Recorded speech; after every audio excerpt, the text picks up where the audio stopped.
Makanya saya syukur sama Anda jadi nabi dan tidak akan jadi nabi. Nah, hal inteleknya itu. Jadi ini penting saya utarakan karena sekarang kok agama mau dicerdasin, ngajinya agak gelem tapi mau kritis. Itu bahaya betul. Makanya innama ahlakal ladzina min qablikum kasratu masa ilim, karena banyak pertanyaan. Ya bahaya betul. Masa Allah dievaluasi. Allah? Makanya saya termasuk gak senang ketika ada sholat gini peregangan apa pernapasan terus kalau sujud apa saya tidak senang. Sehingga senang saya gini, nanti sholat lama-lama fungsinya kayak senam yoga. Gini saja, semua yang diperintahkan Allah pasti ada hikmahnya, saya yakin ada hikmah. Tapi tidak usah hikmah ini jadi tujuan. Kalau nanti jadi tujuan terus orang bilang gini, itu sholat terus sakit, yang nggak sholat sehat, habis kamu. Ya kan? Tapi kalau ada orang tahu hikmahnya gini untuk apa, narik nafas atau apa yang gini, ya monggo lah sauni-unimu ya nggak apa-apa lah seperti itu. Tapi kalau jadi tujuan, jadi ya sudah, yang benar sholat itu apa? Sholat itu bukti ketundukan sama Allah Subhanahu wa ta'ala. Wasjud waqtarib, kalau berani sujud berarti insya Allah dekat sama Allah. Karena itu bentuk tawadhu, bentuk tadzallul, bentuk ubudiyah. Fadkhuli fi ibadi wadkhuli. Lalu kok terus dianalisis ini fungsinya gini, wah repot. Lah nanti kalau ada senam yoga tandingannya lebih efektif. Saya jantungan, sujud kok nggak ngefek, tapi setelah ikut yoga kok ngefek. Saya loh ya, orang boleh nggak berpendapat sependapat sama saya, tapi kalau nggak sependapat keterlaluan, yakin. Karena dari saya jelas yang namanya wasjud ya Pak. Udah ada di hadis di Quran, wasjud wa tashu, sujud dan kamu menjadi nggak ada yang ada ya wasjud. Saya kira demikian. Assalamualaikum warahmatullahi wabarakatuh. Apa langsung selesai aja? Ya. Masalah keimanan. Tanya apa ngeluh? Kalau tanya boleh ya gimana? Masalah keimanan tentang qada dan qadar. Oh iya. Kalau qada dan qadar itu kita sudah ditentukan oleh Allah, kenapa masih dimintai pertanggungjawaban? Kan tidak. Oh iya. Betul.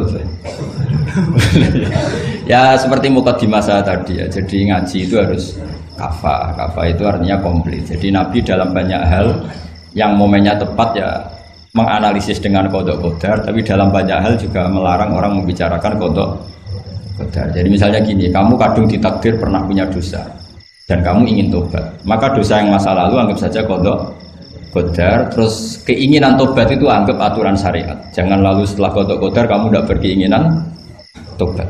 Ini penting saya utarakan karena Nabi itu ngendikan pasti dua kali. Saya jamin di setiap konteks sosial Nabi pasti ngendikan dua kali. Dua kali itu dua solusi. Nabi pernah ngendikan idza dzikiral qadar fa'amsiku wa idza dzikra ashabi fa'amsiku. Jika umatku telah menjustifikasi qada dan qadar fa'amsiku, kamu jangan ikut-ikut. Karena nanti akan yang zina nggak apa-apa, saya sudah qada qadar, yang maling ya nggak apa-apa karena sudah qada. Wah bahaya, bisa hancur syariat kalau seperti itu. Tapi ada banyak hal yang Nabi mengisnadkan itu ke qada qadar. Kayak cerita Nabi Musa dan Nabi Adam. Ada kan di hadis Sahih itu jelas. Ini dengerin, ini betul di hadis Sahih. Nabi Musa itu saking Israelnya, memang beliau orang apa? Pertama, semua Nabi kan pasti ngalami diangkat ke alam roh. Nabi loh ya, tidak sampean Nabi. Sama tidak usah ambisi begitu, Nabi ini. Ketika beliau diangkat di alam roh itu ketemu Nabi Adam. Padahal Nabi Adam kan Abul Basar, tokoh utama ada. Pertama ketemu langsung ngomong gini, anta Adam, kamu betul yang namanya Adam? Ya saya Adam. Antal ladzi akhrajtan nasa minal jannati wa asqaitahum. Siapa hadisnya? Antal ladzi akhrajtan nasa minal jannati wa asqaitahum. Gara-gara kamu orang enggak hidup di surga. Jadi kalau sampean marah gara-gara kamu, saya harus cari uang sampai Korea. Coba kalau kita masih di surga, enggak perlu kerja di mana? Karena semuanya tersediakan, enggak punya istri jelek, semuanya cantik karena bidadari. Gara-gara jenengan kita harus keluar di bumi dan keluar dari surga. Nabi Adam itu karena orang sepuh ya, beliau santai saja. Anta Musa, kamu betul Musa? Ya saya Musa. Anta kalimu? Ya saya kalimu. Anta Sofio? Ya saya. Nabi Adam masih muji-muji. Ini pentingnya orang bijak. Jadi kalau sama nanti ngelawan saya tetap bijak insya Allah. Tapi sampai bisa neraka, ngelawan kiai itu dosa. Dosa sekali, bukan dosa biasa, sangat dosa. Nabi Musa, Nabi Adam masih anta sofi wa anta kalimu.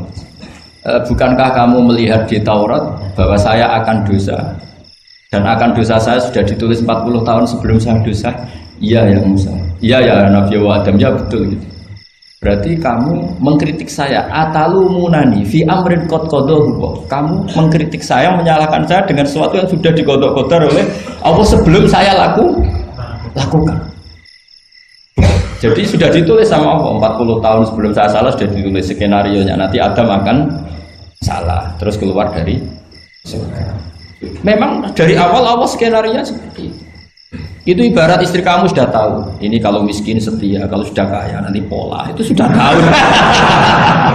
Tapi anehnya istri kamu ketika nyata pola kok tidak siap, padahal sebetulnya sudah tahu gitu ya kan.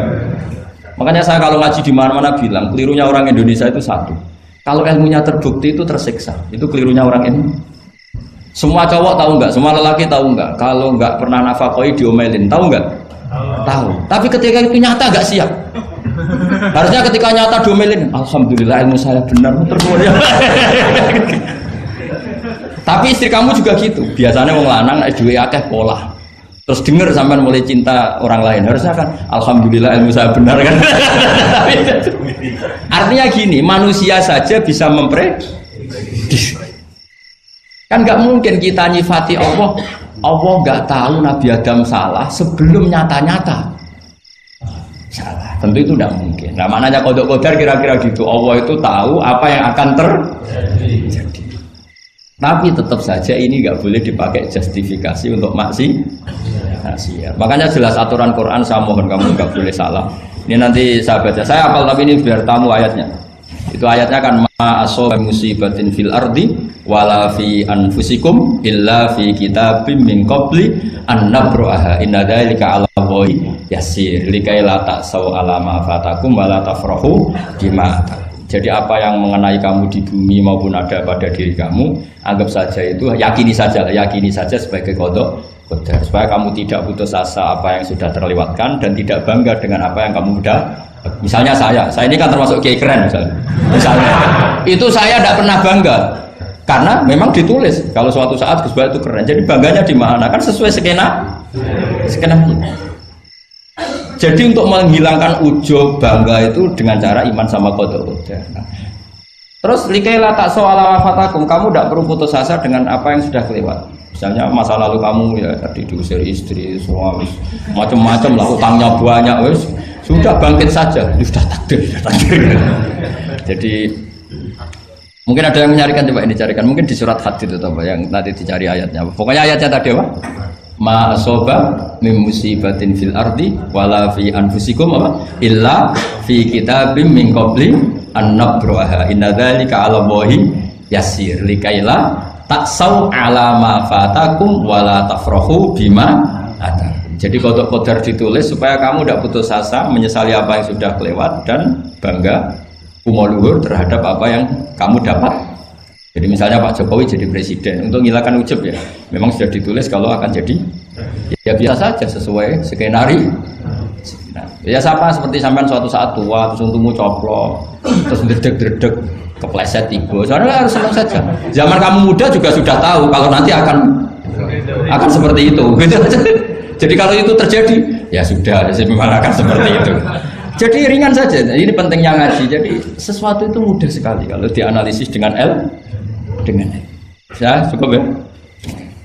Satu lagi aja kan. Kalau nggak salah itu surat Hadid. Biar ditahukan suratnya. Diumumkan siapa? Surat apa? Hadid itu. Hadid 22.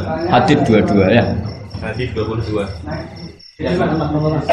Berdiri aja Pak Bapak. Oh enggak. Oh ya enggak apa-apa gimana? Assalamualaikum warahmatullahi wabarakatuh. Waalaikumsalam warahmatullahi wabarakatuh. Saya kehormatan sama Kiai. Ya. Sebenarnya saya baru kenal Kiai itu 3 minggu yang lalu lewat YouTube. Ya. Ada yang kirim di FB saya, walaupun dengan komentar yang agak mirip lah. Iya. Kalau nggak salah waktu itu Pak Kiai membahas masalah perang Handar. Iya. yang mengatakan bahwa Nabi itu waktu itu satu saja tidak tahu apa-apa, tapi ada Salman yang menyampaikan ini terus komentarnya netizen anak-anak. Tapi pertanyaan saya itu bukan itu Pak. Iya gimana? Pertanyaan saya itu saya tertarik kenapa cara pasang sokoknya itu ada rapet di. Iya.